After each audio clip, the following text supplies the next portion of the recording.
वहाँ पर जिशान साहब ने वापस कर दिया। वो झगड़ा किया उन्होंने बहुत रिदा बीबी से और कहा कि मुझे ये भीगनी चाहिए।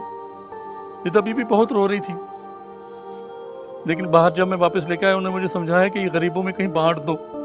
तो फिर मैं लेके यहाँ वापस आ गया और यहाँ रख दिया। और उन्होंने कहा था कि कुछ नहीं बताना, इसको यहीं रहने दो, जब मैं वापस आऊँगा तो फिर इनका कुछ करेंगे।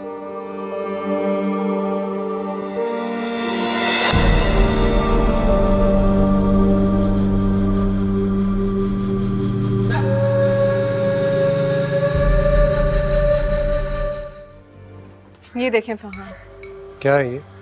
फ्रूट्स की क्रेट्स। हाँ, लेकिन ये यहाँ क्या कर रहे हो? मुझे क्यों दिखा रही हो? यही दिखाने में आपको यहाँ लेकर आई हूँ कि ये सारे चोरी के क्रेट्स हैं जो जायदा जी ने किए हैं। खालाजान सब नौकरों को उनके हिस्से देती हैं, लेकिन नहीं, जायदा ने सारे चोरी के डब्बे इकट्ठे किए हुए हैं। यही बताना चाह रही थी मैं आपको, लेकिन मेरी कोई सुनता ही नहीं है। मुझे समझ में नहीं आ रहा इस घर में हो क्या रहा है। जाहिदा से मुझे इस चीज़ की उम्मीद नहीं थी। मुझे उसकी हरकत पे गुस्सा आ रहा है, करता हूँ बात उससे।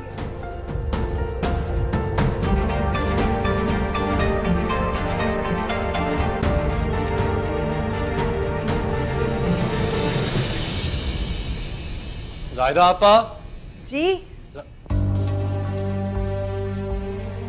कितने अफसोस की बात है वैसे। नहीं, बोलने दो एक मिनट।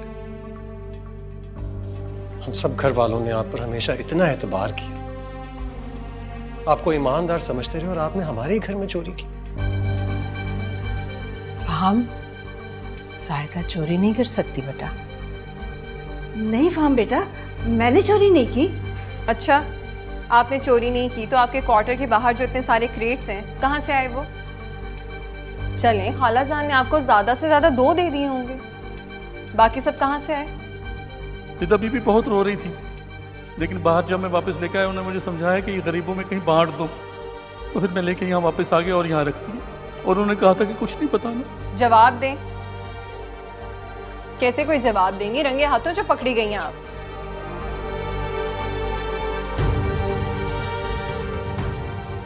जाहिदा आपा, मेरा नहीं ख्याल कि जो हालात बन गए हैं उसके बाद आपको यहाँ काम करना चाहिए। मुनासिब नहीं लगेगा। फाहम बेटा तुम अम्मी जी प्लीज।